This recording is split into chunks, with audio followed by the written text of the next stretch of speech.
Today on the episode, we celebrate our 2-year mark, the Vercel breach, HackerOne pausing their own bug bounty program, and a bunch of other software-related topics. This is Distilled Security Podcast. Somewhere right now, someone is digging through folders trying to find the right version of an evidence file for the third time this week. Controls scattered across a dozen systems, owners who left the company months ago, due dates that already passed, and nobody noticed. It's how it's always been done, and somehow we just accept it. There is a modern, better way. Episky. Visit us at episky.com/DSP for a special offer. If you're leading a company today, you're not short on ideas.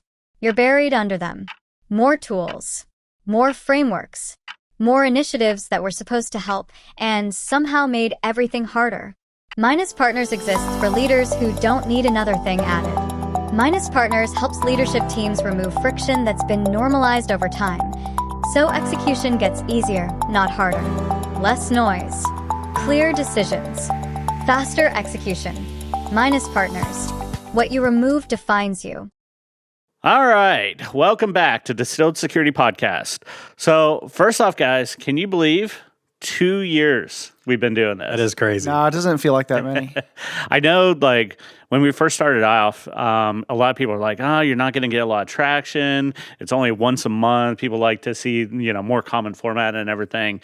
But, when we first started, it was like, well, we can't really devote more than... Right. We're lucky we get the month in. Right, Yeah. exactly. It's funny, like, some of the behind the scenes, when we started scheduling the next podcast when we were recording, it was like, I can't do this week. These days are the only days, like, what? I got 2 days this month. Right. Yeah, and then try to look at the, where that all intersects for all of us. Right. Yeah, exactly. So, yeah, and, blessed be, we've now recorded, this is our 24th episode, 2 years we've been doing this. And there's been a lot of changes along the way. Oh, yeah. What are some of the things that kind of stand out in your guys' head for good, bad, the ugly, from doing the podcast? I mean, the studio upgrade is The pretty studio upgrade is fantastic. very Yeah, nice. sometimes I'm nostalgic, though, and I miss going into your office as Right. reconfigured. And sitting down real closely, like when I had to do the guest, I had to snuggle up with the guest, right on the same couch. Yeah, We'll do a throwback episode at some Right. point. right. Maybe actually I'll get Buzzy to throw up some pictures, or That'd something be a like good that, before after. Oh, Yeah. yeah. type of And, thing. well, last month was our first time with a guest in this setup, wasn't it? Yes, it Right. was. Yeah.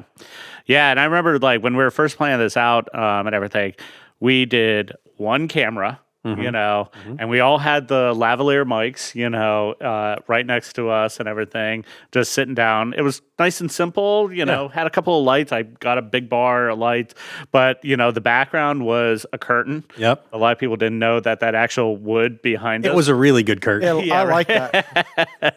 So yeah, that was just a curtain over my windows, into that. And I even had my daughters like help set up that bookshelf on the side and everything.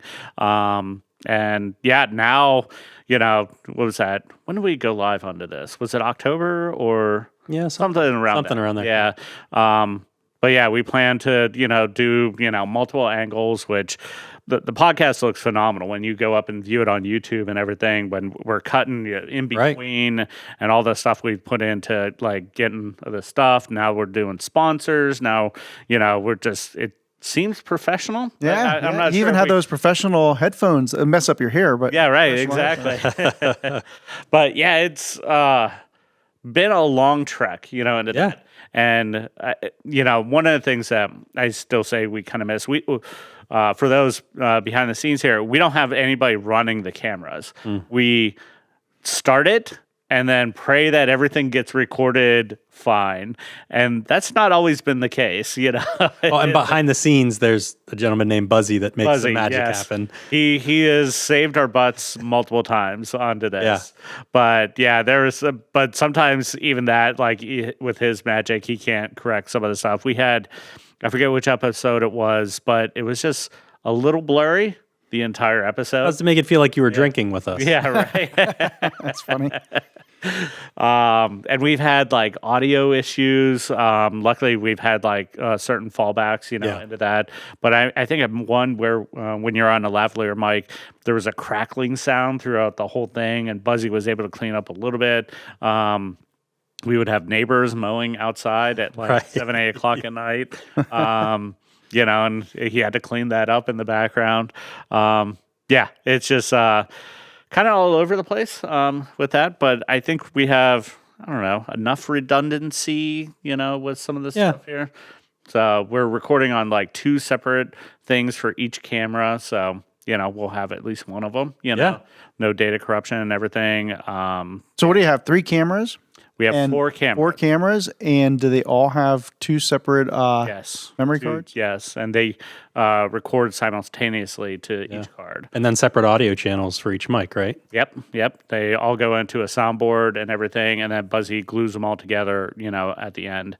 But yeah, it's pretty good, And we have a teleprompter that was an upgrade, a few months ago into that. We didn't have that to start with. Yeah, some giant lights. Some giant lights and everything. It works good. That's great. What about guests? Any favorite guests? Not to put, say. Well, no, I'd say if I talk about my favorite episode, every episode we had a guest probably felt a little bit better of an episode than the ones that we didn't. I always liked having guests. I had something similar in my notes. Like those are some of just getting love talking to you guys. Obviously, that's why we do this. But getting the external perspective or the slightly different things is always a really fun thing to do. I tell you, all the guests were great, onto this. But one I was kind of geeking out a little bit was Eddie. When he came on and he started working at the distillery. Right. That was one I was like, well, what do you do for this? And what do you do? No, that was cool. Security, yeah. I don't care about that. Like, tell me the distilling piece of that. Well, my takeaway from that is, and he was in cybersecurity. He was out working for companies, bringing solutions to his customers. And then he aspired to do the thing we all want to do. Not security and go and make booze. Yeah. I kind of nerded out a little bit. I was like, well, what about this? And how do you do this? Yeah, that was I learned a lot that episode. Yeah, right. Yeah. Yeah, it was really good. I mean, when it's not your day job, I feel like you have more breadth to like nerd out about it because there's so much more gaps that you have into there. But like a lot of we had really smart people on, and it's just been phenomenal the amount of guests. And hopefully, finishing off 2026 and going into the future here, we're planning on getting some big names, that are kind of floating. Unfortunately, we haven't been able to lock down dates yet. We do now, and I think I mentioned this before, but we have the capability of bringing in remote guests that that'll be not fun. Pulled the trigger on, but just because we're here doesn't mean we can't pull in remote guests that actually talk to us during this. So we're hoping to do a lot more into this into it, and so some quick metrics. I think across, I counted these up. I didn't count them, but somebody counted them. I think I just used a spreadsheet. I didn't even use AI. And it was 90 topics covered throughout those 24 episodes. 6 guests total. And so far we've done 23 episodes, but you know how many different spirits we've had? How many? 24. Yeah. Because one time we had 2. Gotcha. We were thirsty that episode. I guess so. But for you all, why don't we hit on metrics, and then I'd love to hear from each of you if you had a favorite topic or 2 or theme, and if you remember what your favorite spirit was. But first, Justin, you grabbed some metrics from the views and things like that. Do you want to share any? Do you have any of that? Yeah, let me pull them up here and everything. So some of the topics. So in total, it's kind of hard because we have our audio only version and then video into YouTube into that. Roughly speaking, today we're getting about, I would say, 200 people viewing both audio and video per episode. That's only the full videos. We've at the end of last year we did a lot of shorts. Right. We've actually had over, was it 80,000 views on various clips and everything just on YouTube on whatever the topics are. And like some of the stuff, actually, when you did the Edward Norton thing, that was fun. thousands of people saw that clip. Thousands upon thousands of people saw that clip, into it, about you talking about that. So, sometimes they really resonate. And, with today's day and age, understand long form, content. It's hard to digest, an hour and a half too. Need time to consume it. Into that. But the shorts get, a different audience. And, we've been doubling down on that, and it's been phenomenal into there. Our number one episode, I think, is when we talk about AI risk, threat modeling, and the future of, what is it, GRC, is it? The title's cut off. I think that's probably right. Yeah. Yeah. Yeah, that was probably our most. We've got, I think, almost 300. Do we have a guest on that one? What episode was that? 14. Into that. No, I don't. Oh, yeah, that was John Ziola episode. Oh, there we go. He brought all the people. Huh? He did. So, yeah, that was a great talk and everything, into there. And, yeah, I mean, all of them are very similar, like from numbers perspective, and we're growing every single time, just, slowly going up and up and up. But yeah, we're in a bunch of countries now. What's the farthest away? Do you remember? I don't know what the farthest. That's a good question, though. away, but I thought. Here, I'm going to pull something up. I thought the actual number 2, outside, obviously, the U.S. is number 1. Number 2 was it in Venezuela? Huh. Yeah. That would not have been my guess. Right. but welcome. Vietnam. That was a number 2? Number 2. Okay. Almost 81% United States, and then we got 2.2% going to Vietnam. Well, we're gonna have to take the show on the road and hit there first. And we got Taiwan, United Kingdom, China, India, Hong Kong, Germany, Australia. So it's all over the world. We're reaching. That's pretty awesome. That's cool. Not a lot of people in Africa viewing us. There's one download in South Africa into that. But yeah, I mean, it's obviously, the United States, just English speaking, and we're here, naturally we expect that to be number 1. But yeah, I'm actually surprised, that's cool. Only 81% is US. Everything else is internet. Yeah, the rest of, That's great. Yeah. So do you guys have Rick, I don't know if you want to start. Do you have a favorite topic or episode you remember? I don't know about episode. I think because I'm thinking about it so much these days, when we're talking about sort of the GRC engineering stuff, where it's like, hey, how do you automate the manual? How do you start using tools more cleverly to do stuff that has historically been just a really heavy lift in terms of analyzing and thinking about risk, et cetera, et cetera. I nerd out about that stuff a lot. So I think that's some of my favorite topics. That and the sort of translation layer that security nerds need to provide for like executive leadership. I really like those topics. Yeah, for sure. How about you, Justin? It's a rarity, but I enjoy the times that we're not all on the same page on different things. Arguments. Yeah, where I wouldn't call them arguments. I would get into throwdowns. Yeah, exactly. But where I might have more of a pessimistic view on risk management, into that, or third party risk management, into some of that stuff, and we're talked and shared with that. But those are fun to get into, type of thing. I mean, most of the time, we're all pretty educated in the cybersecurity field, so like a lot of the basics, we're not going to argue, some of that stuff. But the implementation, the culture of it, the importance of it is very debatable, and I feel like the industry is always changing, so those priorities shift all the time into why you care or not, into that. And what's the value of putting in 40 hours a week for a particular process if it's not yielding results, Right. The same. Well, and sometimes it's contextual for like different organizations and stuff too. Absolutely, Yeah. Yeah, one, it could be very valuable, and I could be coming from the or not coming from that.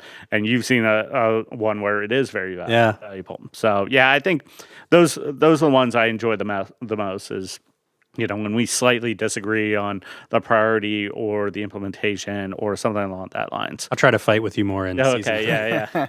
We'll throw down. Yeah. Exactly.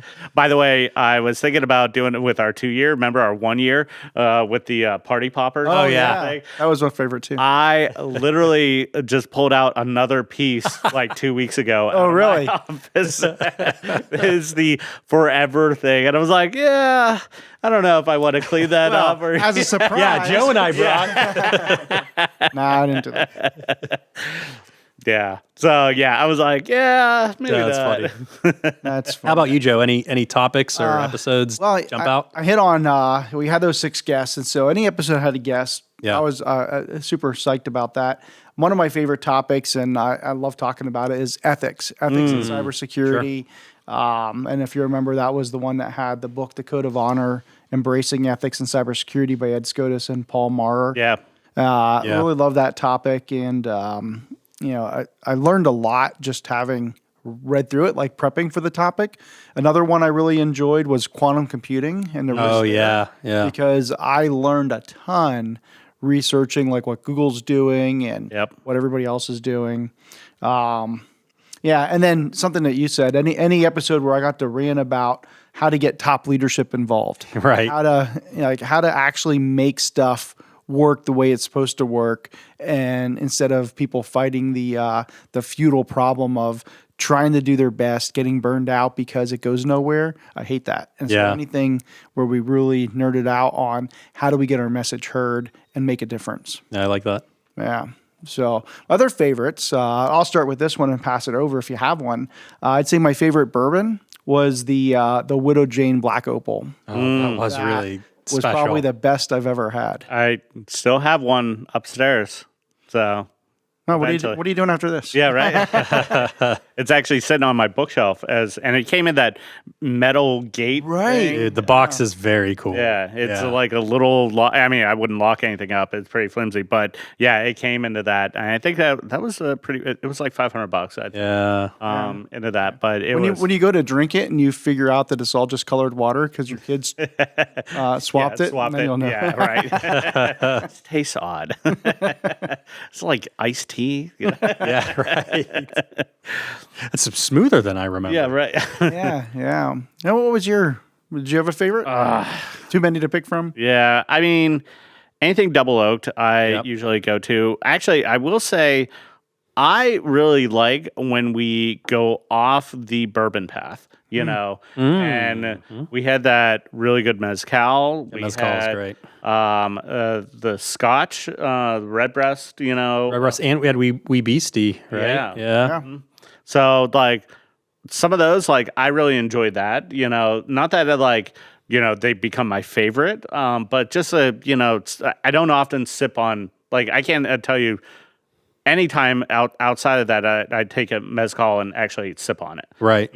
Like, I've had a bunch of cocktails into it and all that stuff, but, I never just open up a bottle of mezcal and sip on it. So that was a new experience, to me. And I enjoyed that. I did use AI to do that, and I had it, I put it on, extended thinking, and I said, go and mine the transcripts from all of our episodes, and not all the episodes consistently list the drink in the first click description. Okay. So it delved in and it found it from what we were saying in the transcript. Okay. And it created these tables. Nice. That's very cool. They're in there. You can reference them. And then I did a second one where I went through and said, for each table, what is your thought on the estimated price for each of these spirits we had? So that's the second table. Oh, kind of cool. I like that. Good use of AI, right? Right. Interesting. There are very few that are double digits. Meaning that they're 3 digits. It's like 100 plus, We have expensive taste, I think. Rick, do you remember a favorite? We've had some good drinks. You know, I think my favorite, and this is because I'm just such a sucker for giant vanilla bombs, was that door knocker, that one that was just that single bottle from the one barrel and like can't get it again. And some of it might just be. That was the second one. That was episode number 2. Yeah, that's one of my favorite drams, period. And it might be because I can never have it again. So now it just lives in my memory as like particularly delicious. But that Widow Jane was, we've had a couple really fantastic bottles. No, that was good. It looks like the Opal is the most expensive one we've had. So. Yeah, Which good stuff. Good stuff. Yeah. Yeah, but mostly, I mean, most are 150. There's a few that are less than 100 into this. So. And they were still okay. Yeah. I don't think there are any I disliked that I recall. No, yeah, they're all, unique in their each in own way, type of thing. That one you brought back from Scotland. Yeah, that was good. Lady of the Glen. Yeah. Here, cask. Wait, what episode was that? That was 10. Yeah. So, nice. we've had a lot of good ones. And we're going to have a lot more. That's right. So... Yeah, we'll have to really get the average of it being not bourbon down by going out and finding some other spirits. Yeah. Yeah, I even thought about cheating into cocktails, but I was like, we're spirits. I don't know. I think neat. Yeah, or neat or rocks. ice. Yeah, exactly. That's probably the way to go. Yeah. I like my bourbon like I like my security programs. Simple. Yeah, right. Love it. That's really good. All right. But not on the rocks. I like my spirits on the rocks, but not my security. Not your programs, right? Anything else on the? That was awesome. Yeah, good memory lane here. I like it'd be great if it was great actually looking through all the topics in the old episodes. That was a fun. Yeah. Scrolling through that. Yeah. So if you haven't looked at it and you only get this because of a feed, go check out the Distilled Security website. It lists very nicely all the episodes, and now that I pointed out that not all of them have the spirit in there, maybe there's an opportunity we can go back and fit them in there. And actually, this is something I mentioned to you guys, but probably a good time to actually announce it here. We are migrating platforms. Oh, right. Not that, that our audience really cares a lot with that. You won't see much difference. But the difference is that will be coming is that we're going to be pushing video to Spotify. And to Apple now. Apple just released that. Oh, that's cool. Videos. So we're kind of expanding our video footprint instead of YouTube only. And there's a lot of things. We're moving over to Riverside that right now we have kind of we do our audio only and then distribute separately to YouTube into that. They've been really pushing a lot of improvements over their platform over the last few years, and they actually do video and audio. And so we will be able to do one platform to basically upload everything, do everything right there in Riverside and blast it out to all the content providers into there, which will be really nice. They even are playing around. We use something called Opus Clips to take our long form episode and clip it down into all the short form stuff. They have their own thing now. It's not as good, but could be a potential future that we'd remove another thing as well. Yeah. And have it all into one into that. So stay tuned if you're a Spotify user, or Apple user and want to see a little bit of video. I was just talking to the wife the other day that she listens to a lot of podcasts. And she'll have video ones up, but she doesn't always watch it. And I was like, that's sometimes I like watching it or just having it off to the side. Right. But it's kind of cool seeing, than just audio only, just glance over every now and then. So it's become more and more common. My podcast listening is on video, right? Into that, and not that I watch it 100%, but have it on the background listening. Yeah, good point. It's nice. So, stay tuned for that. Yeah, well, thanks for all that. Do you mind if I give a BSides Pittsburgh update? Sure, do it. Yeah, so far, pretty excited. At first, we did the call for papers, call for presenters, and it was growing slowly.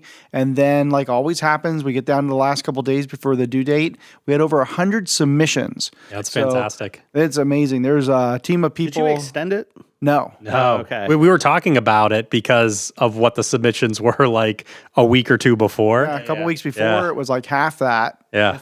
Almost. Well, isn't it like RSA? They always extend it. So people are like, they'll extend it. Yeah, Right. they'll extend it. Yeah, they expect it. Yeah, they expect it. Yeah, now, no, we didn't extend it. Okay. And I'm very thankful for a group of people who are organized up. And it's a blind submission, so that means everybody's, all the talks get spread across a group of people, and they vote on the ones that they have. And the scores get added up that way. Then the ones that filter to the top are the ones that end up being part of the 3 tracks that we're going to have. So last year, I think we only had 2.5 tracks. And this year we have enough talks in space. So we're going to have, I think, a full 3 tracks. And some other things we're doing that's exciting. So villages, we always do the villages. New for this year, we have an ICS OT village. Yeah. We're actually bringing in this, and if you go to the BSides Pittsburgh website, Rick, thanks for putting it out there, and you go to the events link at the top and you scroll down, you'll see a picture of this wall of ICS equipment that's being shipped here from Harrisburg by a group of people, and and it's being put on by the Steel City OT group. So some folks that I actually met at BSides are running that, and he has help with some other folks. So they're doing that, and that's the first time. And then for its second year in a row, the Wireless Radio Ops Village was a huge hit last year. They said it was like giving a presentation every 15 minutes for 8 hours. And the team loved it. They're getting their stuff together this year. They're going to do a great job with that. And then continuing, we have various capture the flag events. I understand Lockpick Village is there again. We'll do speed mentoring, and if we can, we're going to do something a little bit more with career. If we can get a full career village, we're not sure, but we're working on it. And then the Birds of a Feather. What does that mean? Career village.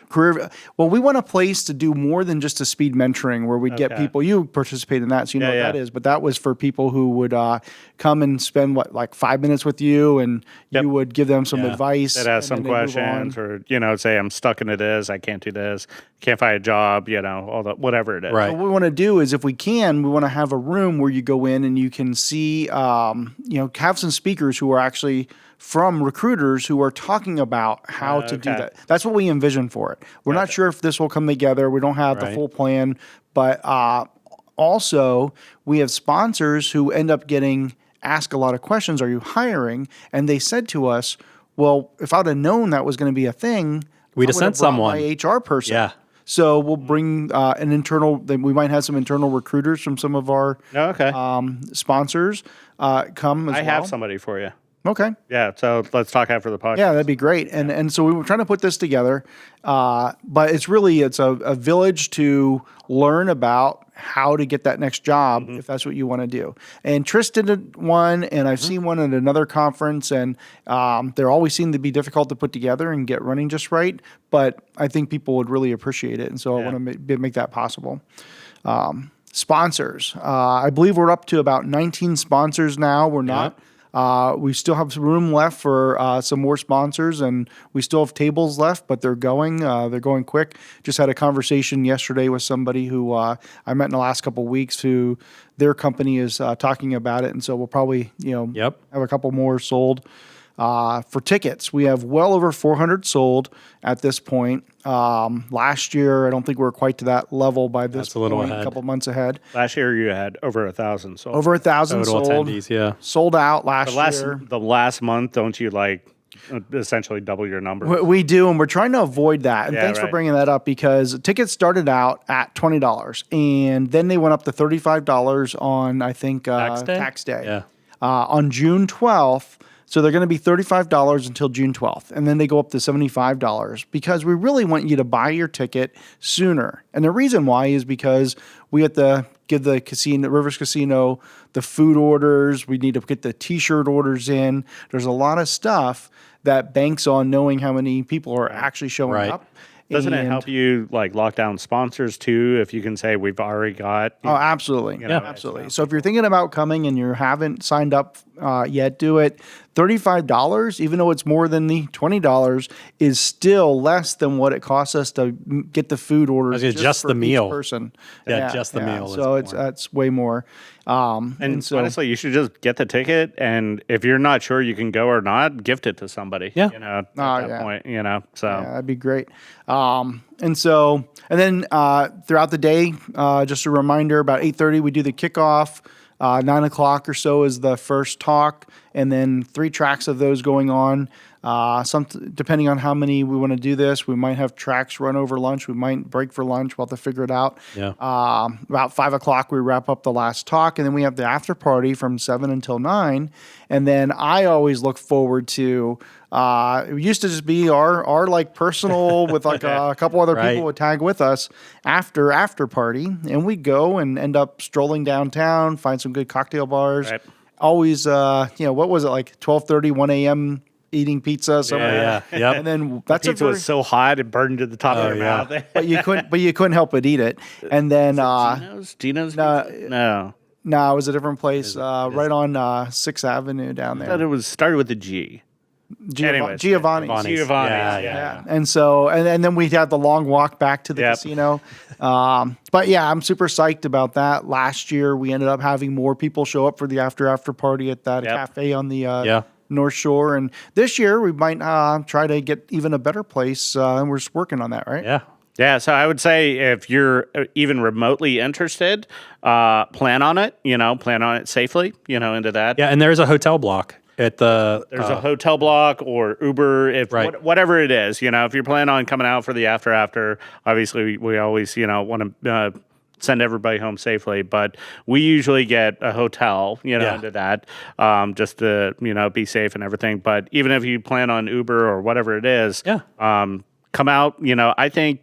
Honestly, and me from a LobbyCon perspective, the network and the people you meet, the connections are great. Yeah, and really you can't get that in a talk because you're not allowed to talk during the talk, type of thing. But it's the should be called a listen. Yeah, right. It's the people you meet, and those are just going to go on, like those relationships are going to last for a long time, if you make a good impression. And having a beer or a drink or even just coming out with water, whatever it is, making those connections on the after and just doing that, it's phenomenal. And I believe, honestly, in a lot of my mentoring and everything like that, college kids have a perception like I have a degree now, so now I'm hireable, into this. And I was just talking with another professor into cybersecurity. He's like, he was kind of reaming on a kid. He's like, there's 30 other kids in this class that have the same credential as you. Like, how are you so different from all them? And you're all competing for the same jobs, into this. Right. So, you need to do something different and special. Yeah. So. Yeah. And so, I don't know if we'll get around to it, but if we do get a more organized after party, and if not, then just find us and hang out with us. Yeah. If we do, maybe we can have a Distilled Security sign-up sheet just to kind of get a feel for how many people might join us. Potential attendees, that's a good idea. Yeah. Yeah, and then we can keep everybody CC'd into where we're planning and what we're doing and all that. Yeah. So, okay, yeah, sounds good. Cool. Well, thanks for letting me share that. Yeah, absolutely. Yeah, that's it's the biggest security conference here in Pittsburgh every single year. So if you're not going to that and you live around the Pittsburgh area or even drivable distance, I think I told you guys I went to Charm, which is BSides Baltimore, and everything. And, they're good things that they did, but, there's a lot of things I'm like, oh, BSides says this way better, type of thing. And, I mean, it's a phenomenal space, too, where we're in right now, Oh, yeah. And we do get people coming up from D.C. and down from Rochester and New York and as far as Columbus. So they're coming from all around. So if you're not as far as those places, no excuses. You can make it. Yeah, exactly. Yeah, I figure, I mean, if it's in a 4 to 5 hour drive, that's an easy conference weekend, you know, type of And if I didn't say it, it's July 10th, Friday, July 10th. Friday, July 10th. Yep. All right. Sounds good. We're just diving into the meat now. Yeah, what are we talking about? Why don't we start off the Vercel breach and everything? So this happened in February. So to give a little context and everything, Vercel came out that there was a number of credentials stolen, mainly through the Google Workspace aspects of this. And, you know, there's breaches every single day. What kind of stood out for me for this, because, I mean, if we were talking about breaches every time on this episode, that's all we talk about every single episode, you know, like this person got breached, this person got breached, you know, it's like, all right. But one of the interesting things about this was compromised by unauthorized software within their environment. That software that Context AI, Vercel came out and said, we don't use Context AI. Mm-hmm. Yeah, not a customer. Yeah, but yeah, they got it got compromised because somebody installed it. And then it was through a Roblox script. I was going to ask if you knew what it was. It was a single person who was using looking up like an auto miner or an auto farm or an auto something in order to make that script work for Roblox, right? Yeah. And downloaded it, and then it led to some compromised Google Workspace credentials that then, you know, got it more credentials out of the Vercel environment. Luckily, you know, I actually host through Episky through Vercel. I use a lot of their services and everything, and we do Google Workspace. Yeah. So I think I was like, oh boy. So. But I had it look through, nothing of issue, and we rotate our keys just to be, extra cautious of that. But I think the thing that's interesting too is the Vercel employee had previously authorized Context AI through OAuth, right? So that's the thing. So essentially, did they specifically authorize it, or did they have a wide open OAuth? No, the employee authorized it. So it was the employee author. Yeah, the employee that downloaded the Roblox. Yeah.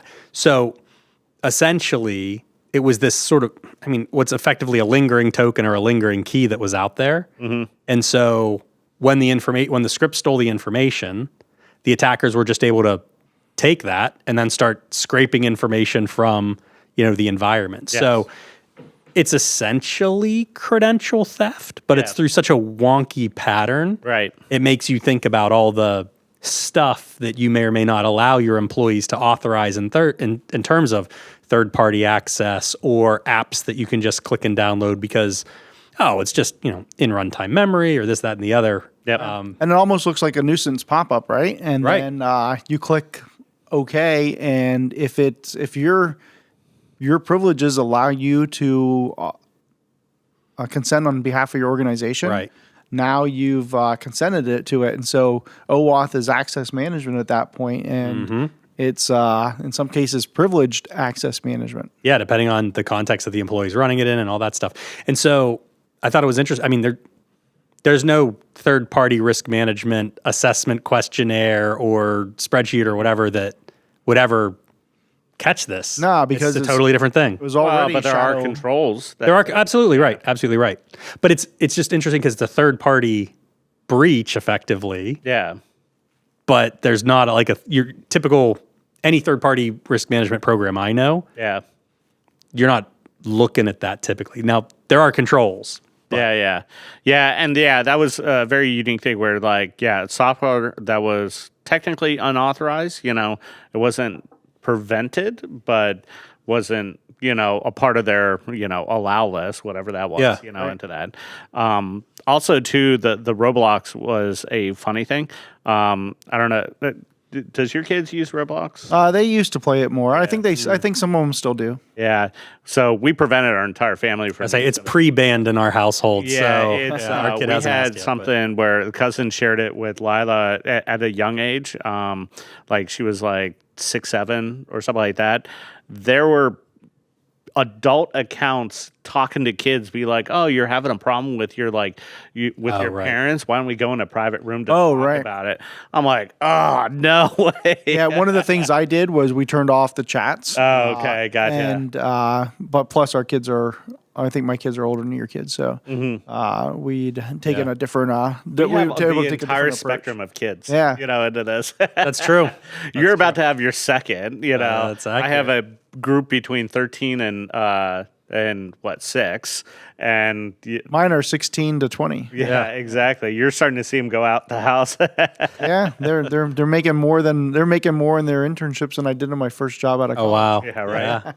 Dude, I still have my original offer letter, my first job after high school, and it was for like $23,000 a year.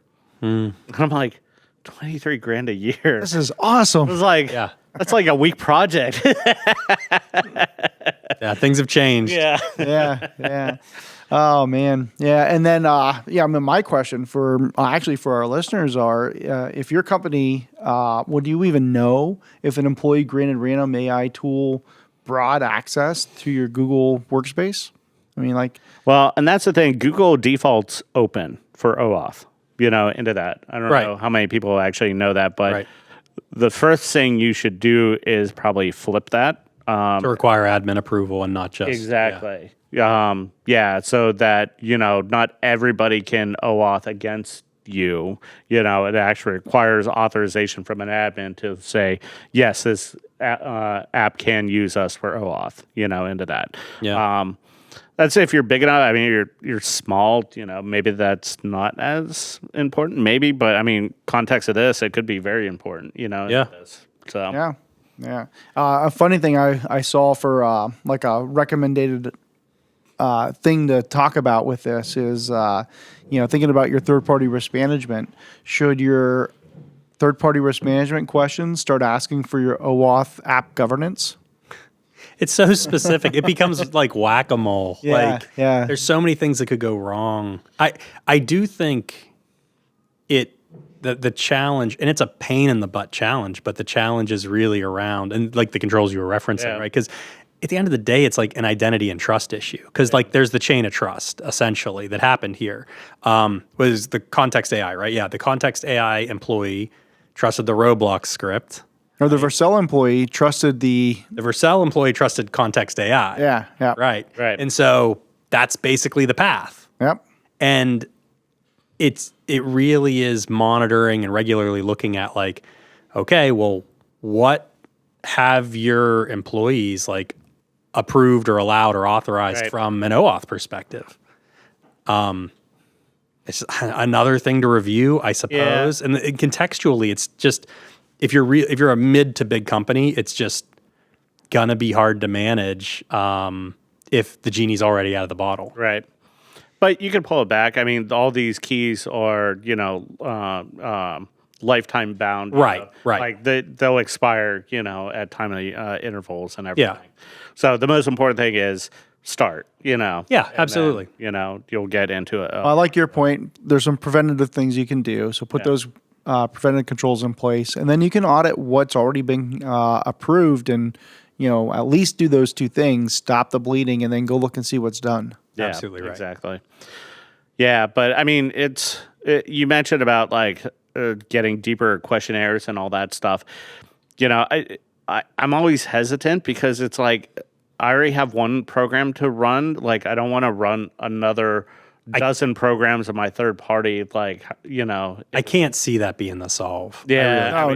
No. That was a little facetious of a right. Just add one more thing to your third party risk management. How many people added AI questionnaires, to third party question? I mean, anytime there's something new, they stack more questions onto the questionnaire, to see how you're doing.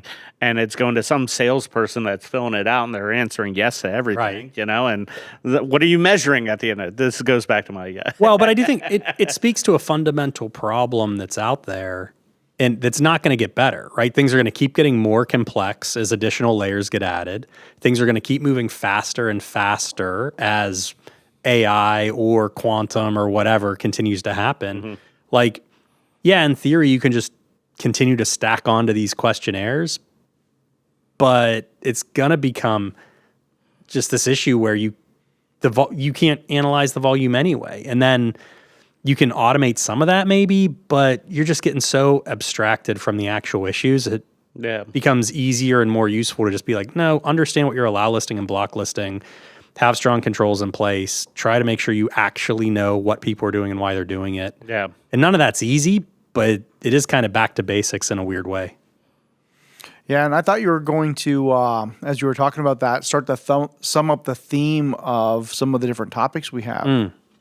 Well, in terms of just like SDLC and AI and making everything crazy. Look at this Vercel item, and what's happening here is, that is, you're using a tool. Like if Vercel hadn't gotten their handle around this quickly, this could have been another stream of things that impacted the Vercel users. But luckily, I don't know if there was any data on if Vercel users were impacted. I don't know numbers, but there were definitely ones to say like you had already been contacted from Vercel through an email, and there were some other things that we actually checked our logs. They actually published a signature for some of the authorization, and we went through and checked our logs real quick with that. So, well, and things like access authorizations are kind of this weird and sticky and sneaky thing. I mean, they do expire. One of the notes that I saw that I thought was kind of interesting as a recommendation around stuff like this was saying, oh, well, if one of your vendors have a breach, even if they say it's low risk, you might still want to like rotate your keys and things like that. And I thought that was interesting. How many times have we seen the vendor come out and say, this is, we have it contained, this is small, and then 2 weeks later, it's bigger. Now we're going to add another many customers to the list in the counts, and then a month later, the official thing is we consider this non-material right now, but we're still investigating. Rotate your keys.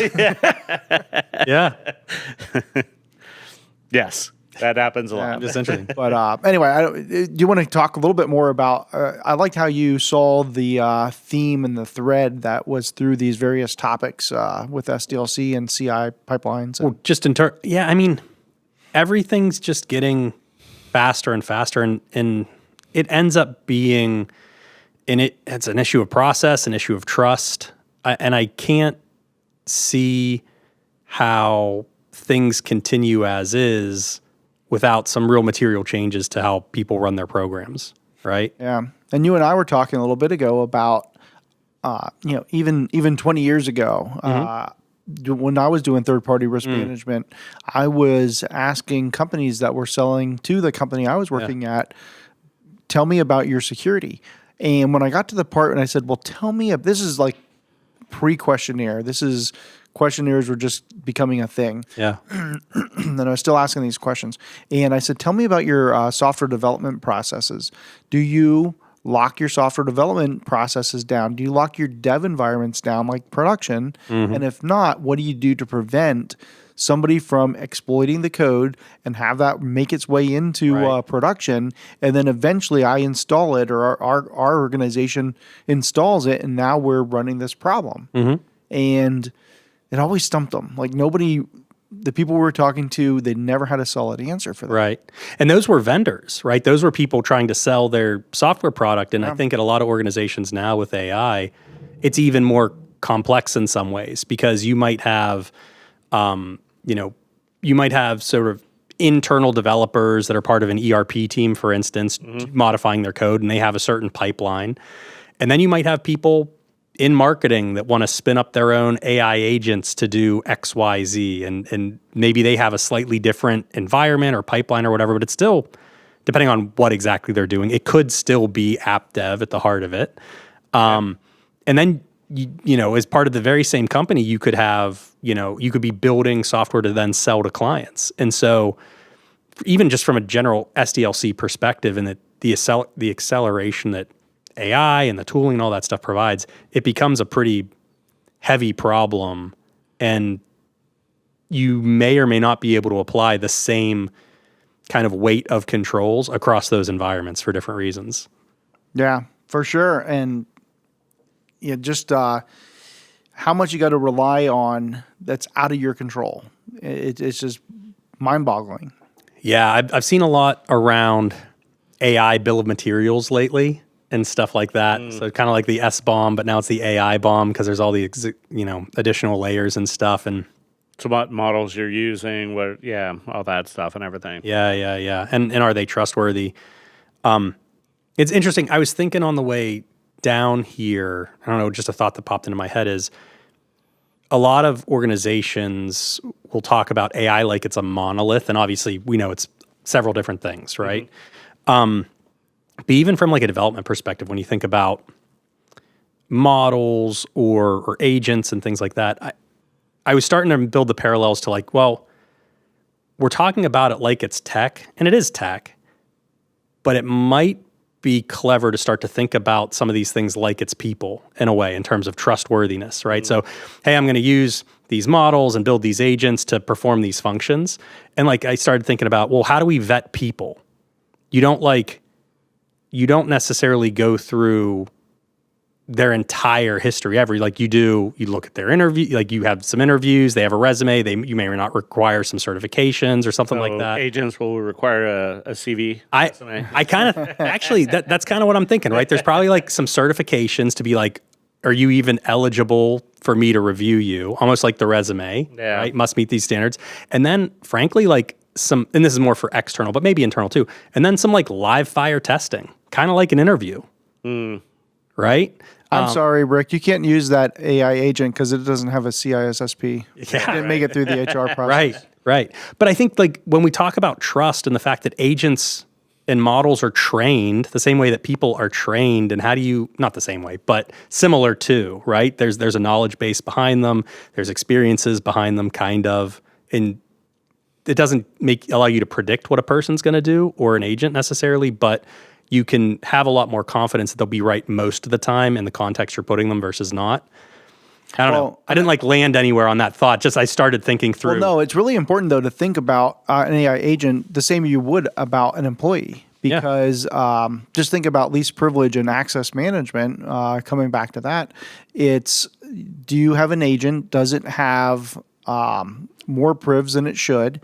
And if it does, can you really get it down to only the privs it needs so this agent doesn't go off and right? We didn't prep for this article, but there was one where was it a Claude agent deleted a database? Oh, I see. Yeah, 8 seconds. I was wondering if that was clickbait.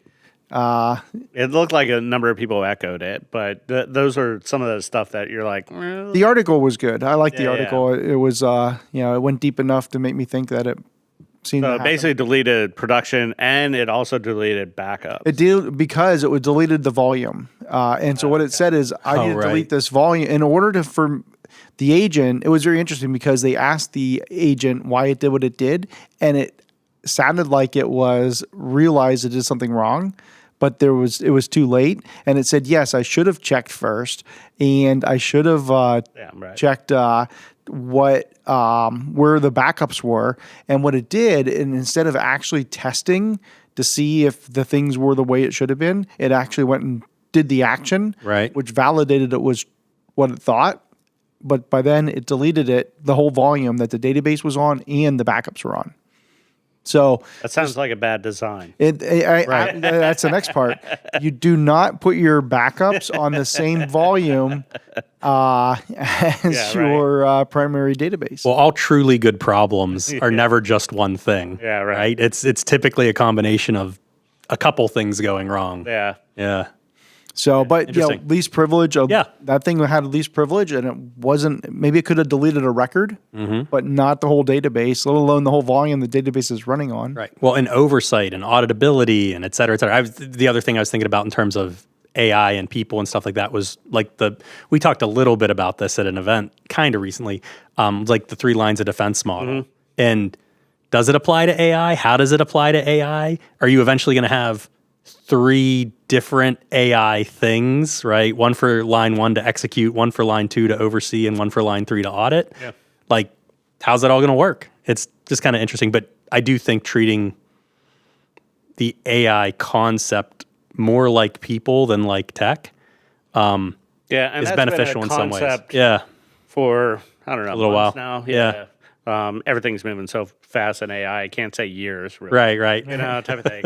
But yeah, because the question comes down, how do you permission, into that? And so it's, having agents as their own identic, personalities and cluing it into exactly what they need access to for the role that they have, into that, which makes a ton of sense, but that's not the way it's designed normally nowadays. Right. It inherits whatever you have, into that. So it flows through, like, if Justin Leapline has access, then Justin Leapline could, give access. And there are some tooling out there, like, I know Anthropic, through their desktop app, you can actually, they have, for each of their connectors, have read, write, for a number of different functions that they can do into each of the skills. I see, yeah. So, but you have to go through and configure that, type of thing. It's actually interesting. So I think I mentioned before, Mercury is my banking choice. It's interesting. So they have AI connectors, which was phenomenal during tax time. Let me just say that I had Claude you used through, them, and it would build a spreadsheet and then do calculations off the spreadsheet because I told it, like, you need to triple check your work, because these numbers are going to the IRS, and then I validate, like, some of them. But it would actually build the spreadsheet, then do, like, actual calculations in the spreadsheet there. But one of the things that was interesting to me is if it was just read-only access, an API key would work, into that. If you gave it any write access, it would actually, you have to limit it down to an IP address, through Mercury. Oh, interesting. It actually, Mercury enforces that, not an API key just can't float out there that has sendable money, out to, that. Because I wanted, not that I use it to send money, but if it found a wrong category, I wanted it to write fix that, it. Type of thing. And I was looking for somebody to give that only access, but I had to put my IP address from my home here. Right. It was interesting. Yeah, that's neat. So, you guys hook up your bank with your AI? I have not. No. So, but it was really good with taxes and everything. So, how you all your deductions and everything like that, and IRS, has all those particular categories that fall into it, and then for certain ones, like I filed through H&R Block. Yeah.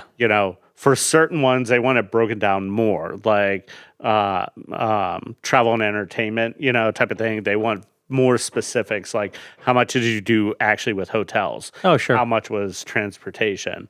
And it broke down everything. And there was a few fixes I had to do, because the things were miscategorized and all that. But I find I use it, like, from a banking perspective, from a tax perspective, and just in general, a lot more to check my work than I do to draft the work, if that makes sense. All right. No, I'd the same. Yeah.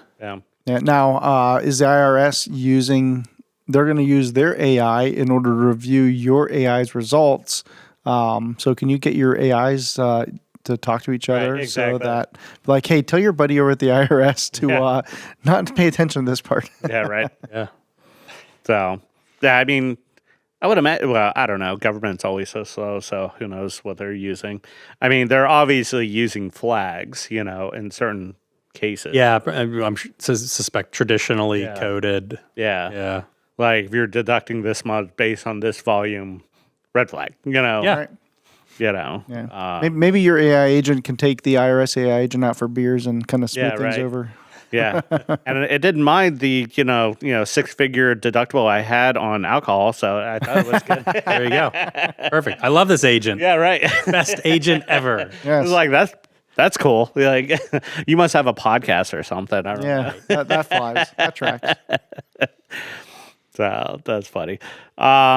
Yeah, so, into this, we're talking about, like, keeping up with volume, and I think it's probably a good segue into another talk into this. I thought this was ironic, to say the least, that HackerOne is a bug bounty, program into this.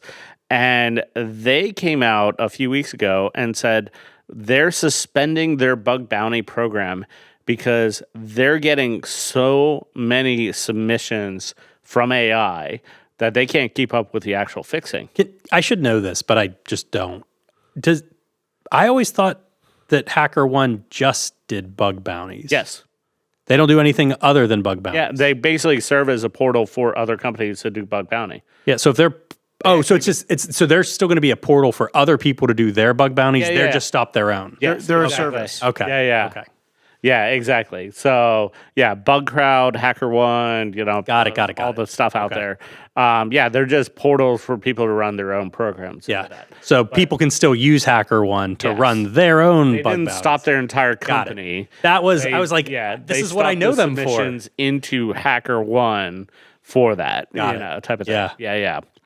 So, but funny, that they're a bug bounty programmer, like, we don't have a solution for this. Like, it's working too well, Right. Well, and the whole, everybody's finding these AI flaws, and not everything is good quality bugs. And it just became overwhelming for them to handle the volume. Right. And so, which tells you a couple things is AI is helping you find more vulnerabilities. People are using these tools in order to go after all the bug bounties. And, we were talking earlier, it's almost like they got DDoSed, or they buffer overflowed their ability to handle as many as they wanted to. So do you guys think this is a good thing or a bad thing? Because, and I'll put a little context into this, who sent the thing about the vulnerability for GitHub into that? I saw that a couple of days ago. That was discovered by AI. That there was basically a custom exploitable thing both on GitHub.com and enterprise servers that they crafted, commit, I think it was, or something like that you can actually execute stuff. And they showed looking at the UUID of the user, doing that type of thing. That was discovered by AI. And I don't have a vulnerability's been out there, into that. And then the Linux thing, I think, was AI discovered. Sure. What was that one called? Copy something? That was the kernel thing? Yes. Yeah. So, and that was a really bad one. Copy fail. Yep. Right. Yeah, I was just testing that out this afternoon. Did you? How'd it work? I was trying it out on CachyOS, which CachyOS. I forget what it's a variant of, and it's so I'm running this headless and just have like a lab system with it on. And I could tell that I wasn't on the patch version, but luckily I couldn't get it to exploit. It wasn't one of the operating systems listed in the article either. So Gotcha. I wonder if you had like SE Linux or something like that was preventing it, or I didn't dive into it deeply, but the uniqueness of this, if people don't know, definitely look it up.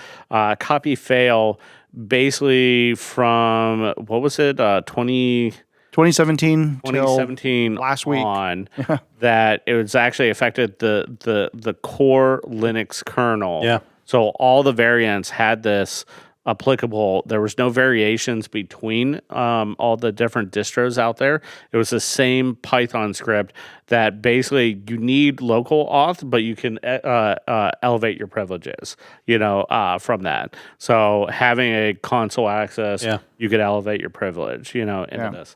So and at first it seems like not a big deal because it's only a local exploit. You have to already be on the system. But then you think about systems that are like Kubernetes containers, multi-tenant Linux hosts, other places where you can get on.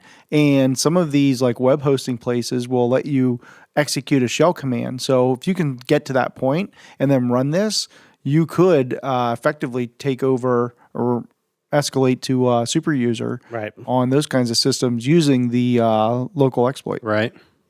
Yep. Which is only less than 1K of code. Yeah, exactly. So, as far as local exploits go, pretty dangerous, type of thing. And that's not even covering like if web apps are doing some sensitive calls or something like that, some type of injection or flaw into that could actually cause local execution, into some of the things like that. So, Right. But the reason my initial thing for bringing this up is Good thing or bad thing? Yeah. we wouldn't have known about either one of these Right. without AI. Oh yeah, and so what I didn't like about the bug bounty problem is that they're getting impacted by a ton of low quality reports because people are using AI. They're thinking they're going to get their payday, and they're submitting, and some of them are just not even real bugs. That's what I read in the article. Right. And what it's doing is overwhelming the company. So it's like out of the woodwork are these non-qualified people who are now qualified because they're using AI to do this, and then they basically overwhelm the organization to the point where they couldn't function properly. That part I'm not a big fan of. Am I a big fan of you using these tools to more quickly find vulnerabilities so they can be ethically reported and then managed? Absolutely, 100%. If you're a good guy. Yeah. Well, and I think, and the bad guys are going to do it anyway, so you got to do it. Right. Yeah, and they would do it anyway without AI. I mean, I ran a bug bounty program, and you get a lot of slop, into that. Even if you have your rules set up, or like we're not accepting some of the low level whatever stuff. You get submissions that they don't read, what your rules are. Right, and you have to process that to know if it's a bad submission. You gotta look at it, and you'll deny it, or it's most bug bounties is first come first serve. It's like type of thing. So if it's a duplicate, then you deny all the others. I mean, honestly, I think that the solution is they need AI on the receiving end now. I was thinking the same thing. Like they now need a process. You have your rule set. You have your submission. You could probably clear out a lot of those just by a simple screening test. Into that. Yeah, I mean, it feels like, so you asked if it's a good thing or a bad thing. Mm-hmm. It feels like it's a disruptive thing that will eventually become a good thing. Yeah. Like, it feels to me very similar to a pandemic in a lot of ways. Like, super high volume, super disruptive, and probably going to break a bunch of stuff. But on the back end, there's going to have to be immune systems built to prevent against these things from breaking stuff in the future. Yeah. Like, the whole economics of this is because it has been so hard for so long to find bugs. Yeah. So now AI makes it less hard to find bugs. So all these cottage economies built around finding bugs are going to get blown up. Right. And then what happens, right? Well, something replaces it, right? Does it become monetized for fixing bugs in a different way? It's just going to be something different. Does everything say, yeah, this is crazy, we're just going to move to all straight allow lists and block lists and have to get way more diligent about what specifically is allowed to execute and what's not? Like, right. I'm not saying that's definitely what it's going to be. It's just there's a couple paths that things can take. And similar to the pandemic where people go like, oh, well, maybe this level of just-in-time inventory is a bit too risky, right? Well, I feel like things are going to adjust on the back end, but right now it's hyper disruptive. Yeah, exactly. And at any time a new technology comes out, it will be disruptive.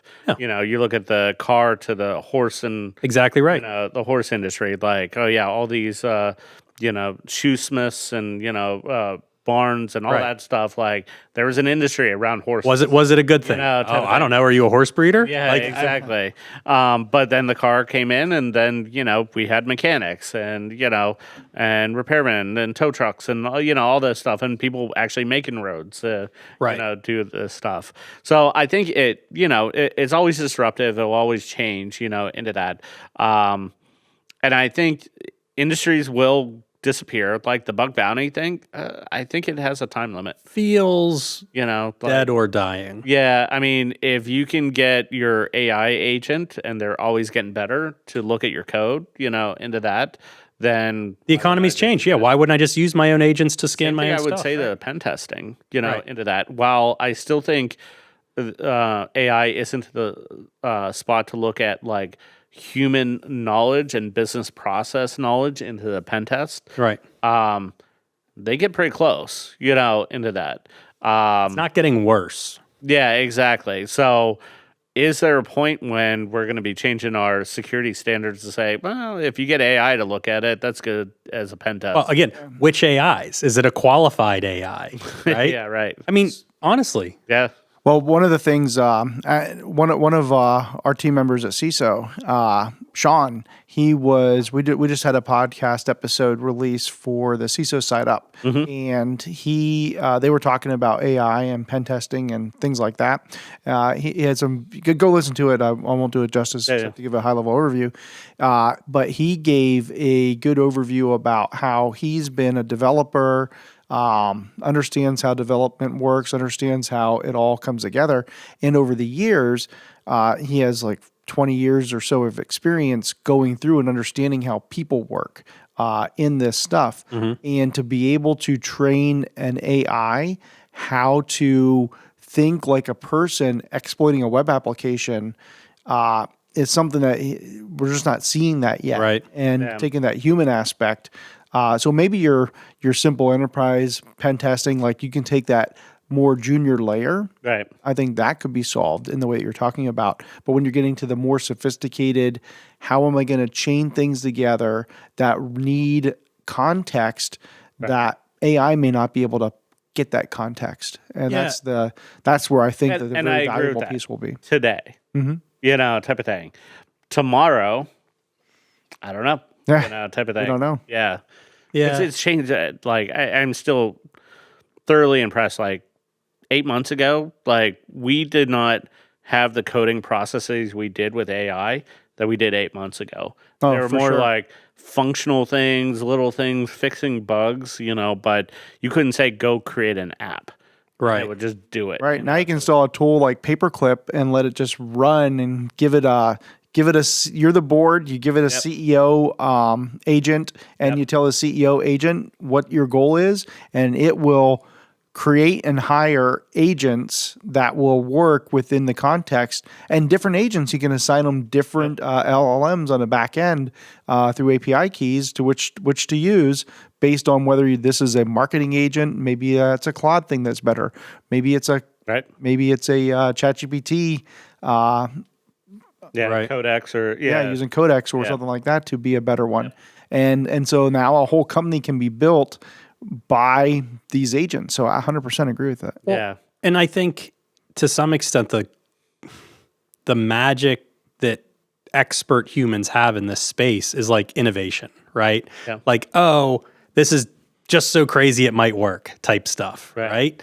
And so it's jazz, right? It's using all these patterns and putting them together in a slightly new way that's a little bit different with some predictable results to say, oh yeah, this will probably work because no one's used Notepad plus this in this very specific way, so I can exploit this. The thing with AI, I think where it's catching up quickly, but I think the biggest risk to innovation is like you don't need to innovate when you can permutate. Right? So AI can just run through every attack chain. It can just do if you have the processing power and a little bit of time, you don't really need to innovate because you can try every option to some extent. Yeah, and not every forever, but and those for our specific attacks. I guess what I'm saying is like if there was a business requirement, you needed an invoice number in a certain format.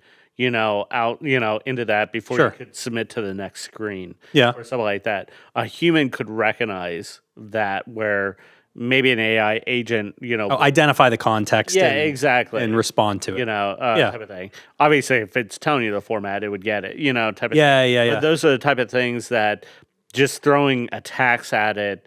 Totally agree with that. Totally agree. You don't know the business context to be able to look at that type of thing. Like a popular one, we actually I was part of a company that we did a pen test and caught it, but we had through the sales form. In the form data, you could actually modify the total, and actually put negative numbers, and we would honor that, type of thing.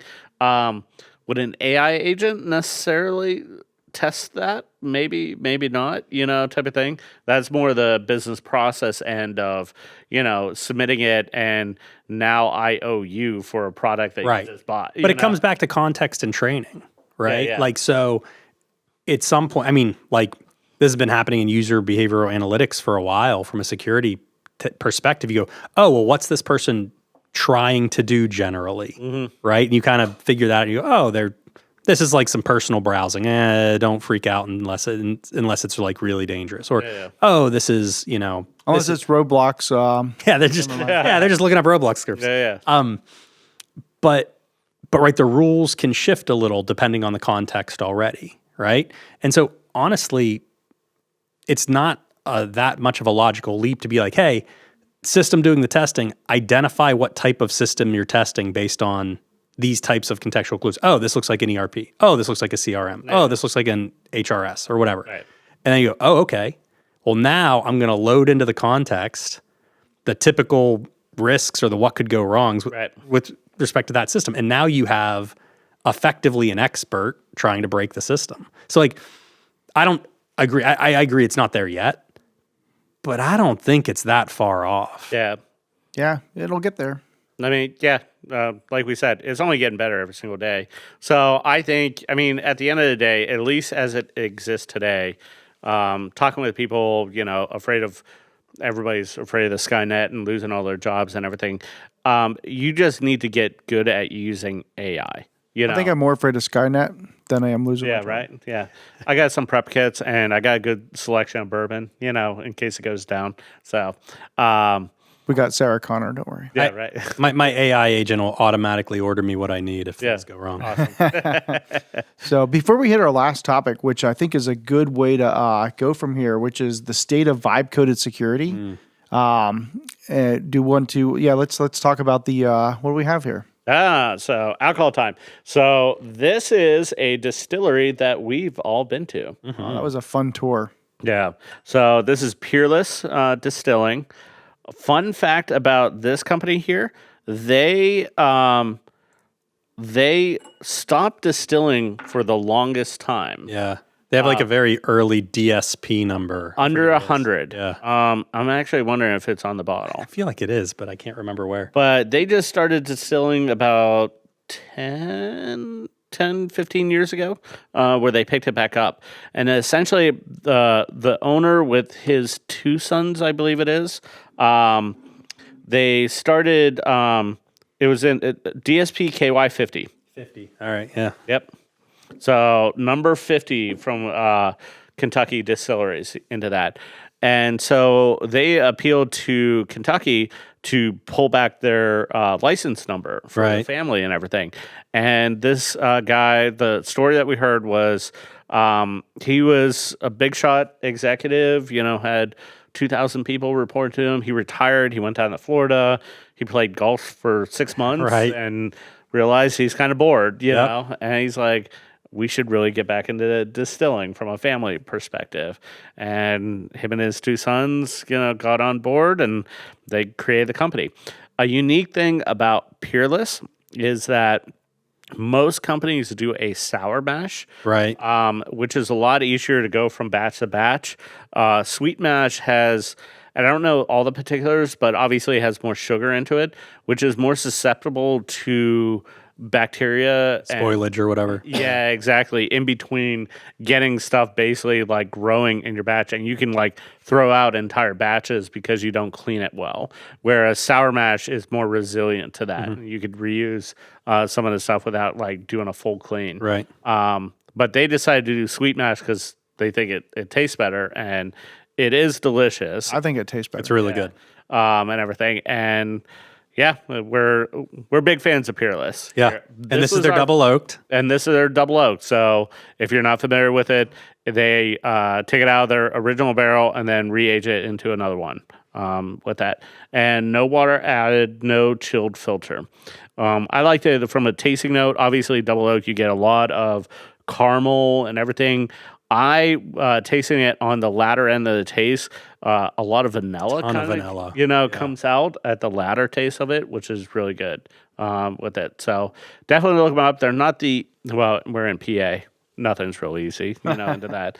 But if you could find it, definitely do it into that. Yeah. Cheers, guys. Cheers. Cheers. Quick break to hear from one of our sponsors. If you own security, compliance, or risk, and it feels like you're always pushing a boulder uphill, I want you to know about CISO. CISO helps growing companies get audit-ready, reduce risk, and stay resilient without drowning in tools, endless checklists, or one-time reports that quietly rot the moment the audit ends. This isn't shelfware. It's not drive-by consulting. With CISO, you don't just get advice. You get hands-on support from real security engineers, GRC specialists, and former CISOs who help you build, operate, and continuously improve your security program over time.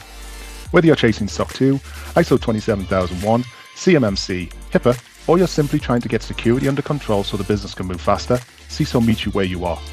Their managed VGRC model gives you enterprise-level expertise without hiring a full internal team or reinventing the wheel. The focus is simple: clear priorities, practical controls, and measurable progress leadership can actually understand. Visit CISOLLC.com and start the conversation. Security you can trust, compliance you can prove, and people you can depend on. We'll just cheers over your laptop. Yeah, I was gonna say, right. I was gonna try to figure out a risk management joke. But. That's right. And my thought is it's better than it falling out of the back of a car. I don't know what you're talking about. Too soon? It's been months. So, well, the next article we had was in the same theme. This one was by securityscanner.dev, did a report on the state of vibe-coded security. And looking at this, I kind of like the metrics. 4,783 AI-assisted apps were scanned, and they turned up 727 critical and over 5,000 high-severity issues, with 7% of lovable and Bolt apps exposing Zupa-based databases publicly. Nice. Yeah, and More so convenient. yeah, and so the point here is that after scanning all these things, these common critical issues are being found, and databases are real data is out there to be exposed. And so if you look at like AI coding tools, sure, it's gotten better, but it's also lowering code quality. And so as you start thinking about that, there was a good quote I saw. Let me see if I can find it. And it was really just thinking about, are you how are you shipping code, and are you vibe coding, or are you vibe deploying? I was going to say, the problem isn't vibe coding, it's vibe deploying. Right, yeah. And so, kind of thinking about that, what are you doing to make sure that all of this AI-built code is actually quality enough to be putting out and deliver? So just something to, think about. What do people do so that they're not just building this stuff with AI, but actually having it checked to make sure it's quality before it goes into production? I mean, that's the question there. Yeah. So, and it goes into the gates you put into it. But, you bring up a good point that people that don't know a lick of code or architecture or whatever it is, they say, I have a great idea for an app. Let's do this, type of thing. Yeah, it's WordPress. Yeah. And it's like the barriers to putting something on the internet. Oh, now WordPress is probably more secure, which is a phenomenal. They got there. Hooray. Predictions we wouldn't have made. No, but that's, you're exactly right. I think the issue is exactly what you said. People that don't know anything about code, you don't have to understand code to build code and deploy code. And I think of it like WordPress because it was kind of, you don't have to understand websites to put a website out there. Now, will it be secure? Yeah, you have to be a software engineer to get it done. Right. So, and it basically creates a new class of small business breach risk. So, you got an idea, you go do it. But I was talking to somebody who actually did that, and they got a quote from a software developer for around $250,000 to help build a piece of software. Yep. Instead, they vibe coded it. They got it almost there. And then before exposing real stuff to it, they ended up having a less than $50,000 agreement with that same company in order to, so like 50, 250 down to 50, in order to get it over the finish line and put those checks in place and do that. So, but they were mindful enough to build themselves the gate. yes. Okay. Yeah. Yeah. And so not everybody does that, and then it ends up exposing data, and that's what this article did a good job of getting to. I wonder if that 50 was even too expensive into that. So depending on what they did, I don't know, type of thing. Because I mean, it's hard for me to actually say some of this stuff because like I understand basic architecture and concepts, so I know like, when it's like, oh yeah, I should give, access to a service key. And then I was like, okay, but who's authenticating? Like, if you have the service key access, now you need to do a whole bunch of authorization. I don't prefer that, type of thing. I read like, there's a number of things I fought with AI. I was like, why don't I just have the user make the call and they're following their creds with them? Why do if I do through a service call, then I have to validate the user and I have to build that logic in, which could be prone to failure, type of thing, or change over time that I'm not aware of, so, and those are the things that you have to be very cognizant of because that could be a lot of issues. And we have, it's actually, I probably should try to optimize that at some point. We have a whole bunch of like end-to-end and RLS testing that run for like 10 minutes every pull request. Oh, yeah. And it just runs over thousands of tests, of things we expect to happen or not happen, So we test authentication between workspaces, all this stuff in a mock environment to say like, yeah, I expect that if I'm this user, I don't have access over to this user, and if that fails, then the whole thing kind of collapses into that. Yeah, I guess it comes down to I like the speed of apps, but maybe security now will be moving more to the service provider, like the Lovables and all that stuff, into that. Like they're going to have to build gates, or include gates into it. Yeah. As they're building, because we're moving so fast, and it happens every single time. We move so fast, and they're like, wait, that's a little too fast. How do we do this a little bit more safely? Right. Type of thing. Yeah, so check out that article because they list a bunch of good examples and talk a little bit about it. I threw that. Say, coincidentally, today, actually, Anthropic released their security thing out to their enterprise users. Oh, see, I was thinking something like this. How much, at the heart of this, it feels like an education problem, right? Because you have people that don't understand code necessarily, instructing the AI to build some code for them. And I think about the predictive prompting thing. You know how if you're just in a general LLM, it's like, oh, next, would you like me to do this? Like trying to predict it. How many people would it actually help if kind of the default approach after building some code is, next, would you like me to check this for security? Yeah. Like, honestly, if it did that more by default for some of these people that know nothing about code, it would at least be another pass of stuff that's interesting. So it's interesting that you said Anthropic just released their. You said security thing? Security stuff? Security. I'm looking it up. I just saw it drop today, and I don't have enterprise license. I have the team license, so I wasn't able to play around with it for enterprise. Yeah, it's Claude for security. And is that different than the one that that they've released? Claude Security is now in public beta. Because it's been trained specifically on a bunch of that stuff. Exactly. Yeah. It is not Mythos. Oh, okay, that's what I was wondering. Yeah. No, it's not Mythos. It's on their Opus 4.7 into this. But this is specifically, if you remember, everything runs so fast here.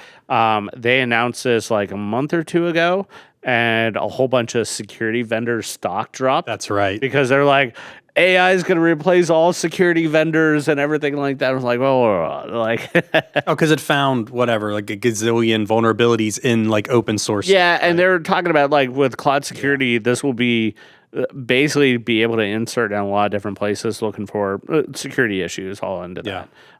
Eventually, Mythos will come out and, be also integrated, into this. But yeah, you'll be able to see, basically it'll find and fix security vulnerabilities, within a lot of the code. And update on Mythos, which will be old news to this, gets pushed out, but just recently, the White House is opposing Anthropic's plan to expand access from the original, I think about 20 or so top companies like AWS and others were given access. And the White House, Anthropic wanted to give access to another 70 companies, but the administration, White House officials were pushing back on that because of national security claims. So that's. I mean, they have. Well, so I have a couple of thoughts on that. One, they kind of have a pissing match in between Anthropic. Yeah. So that's one thing that I'm like, oh, okay. Two, I think it's more hype than real. I was just going to say the marketing hype around it's just too powerful. We can't let you, we weren't even going to sell you this car because it's too fast and too fun to drive.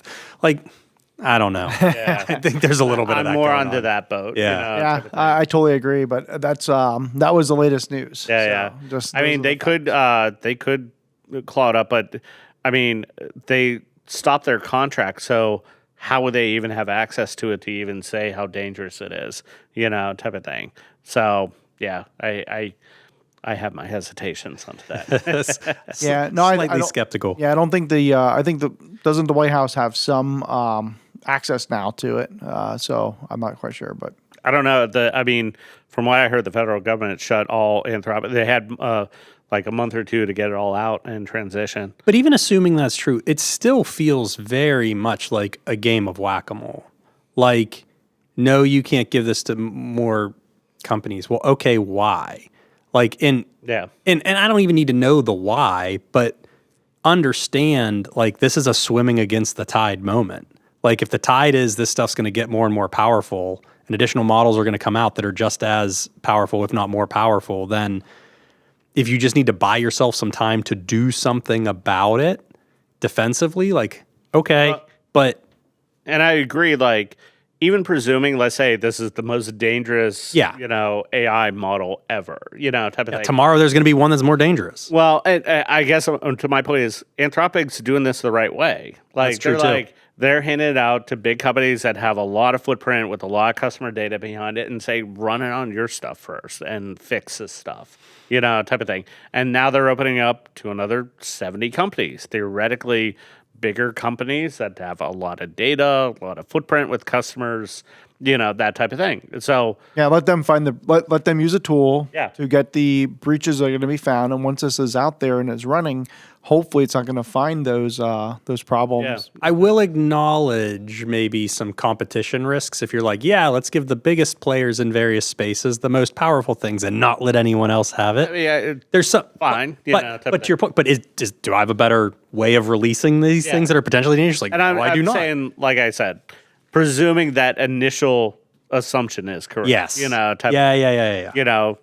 what? How are you going to? How else are you going to do it? Or just shoot it in the head? It's like, well, I guess we can never roll it out because it's just too dangerous. But that doesn't mean that it won't come out tomorrow. That's right. It just means our Anthropic won't be the one with that's exactly type of thing. So that's So kind of wrapping that up, then if you're going to do vibe coding, that's great. Let's make sure you're also using AI to run the test, like you were talking about, to do some scanning and use a different agent to do that. So you can start to basically almost like if these agents were real people, you would have your engineer and you'd have your security team running the scans.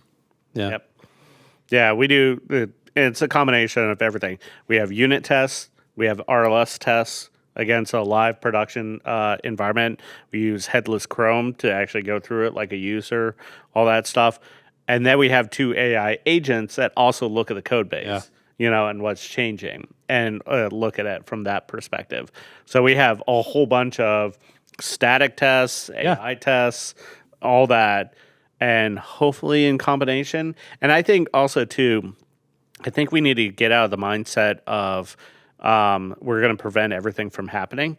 Like, I think that's the wrong mindset everybody should have.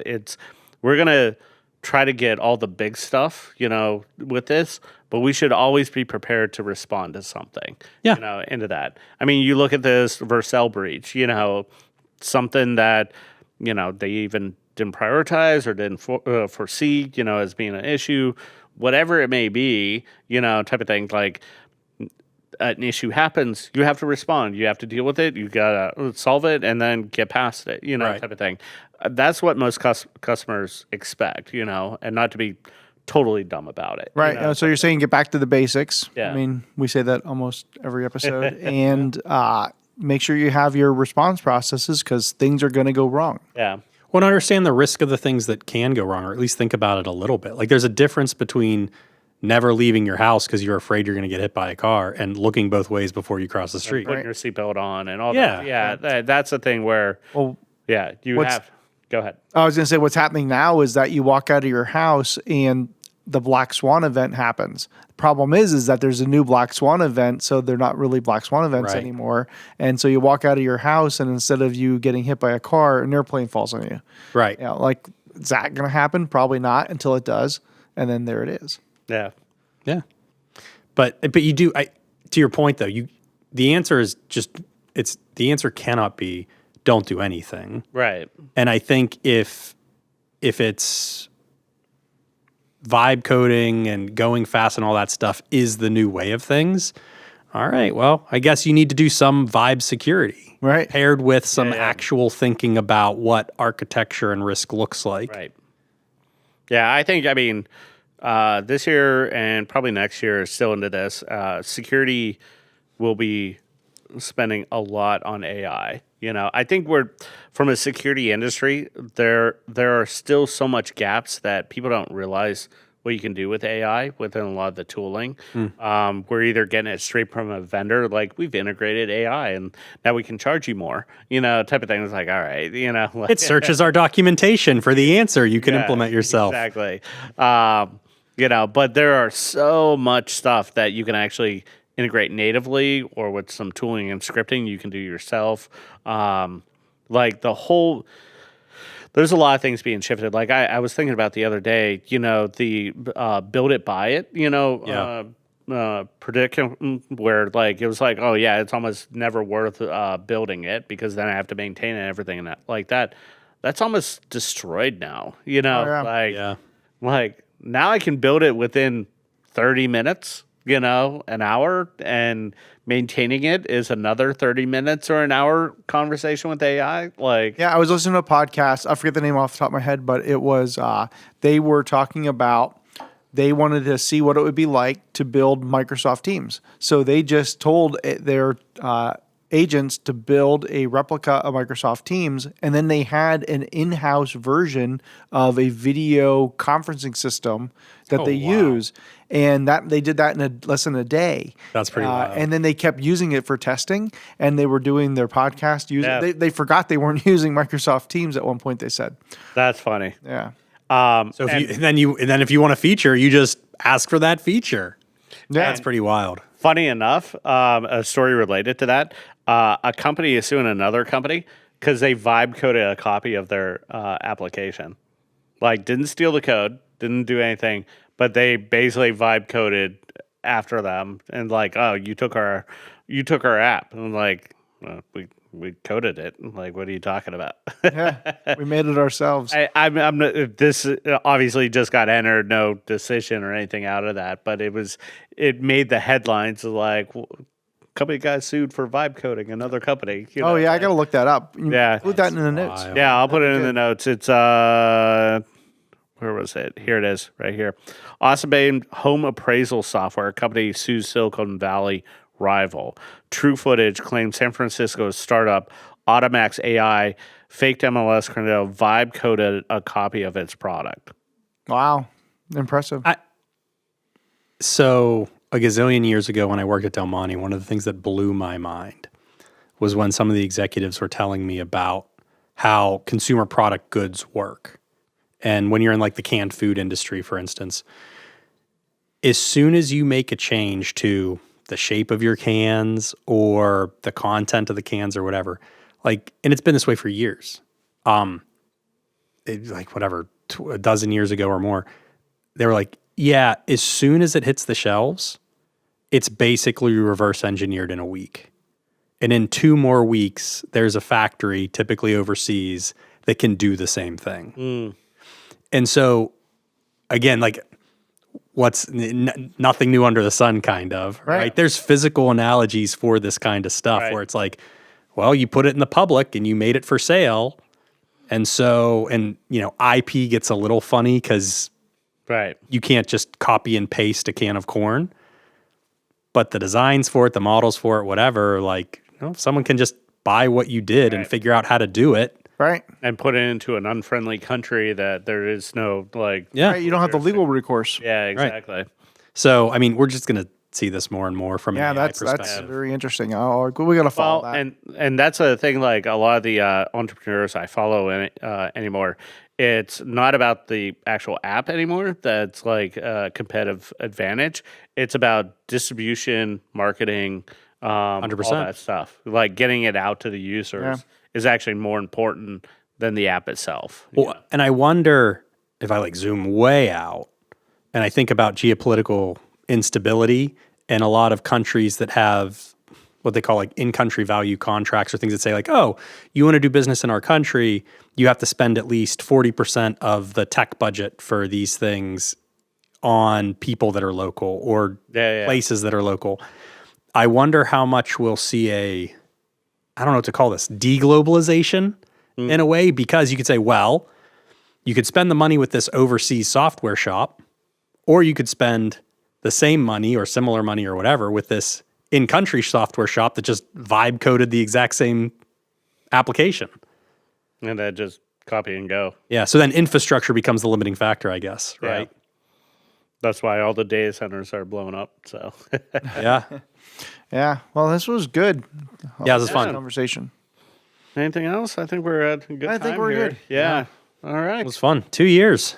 2 years, guys. Ooh. Yeah. All right, everyone. Thank you for joining us, as always, for episode 24. Don't forget to like, comment, and subscribe.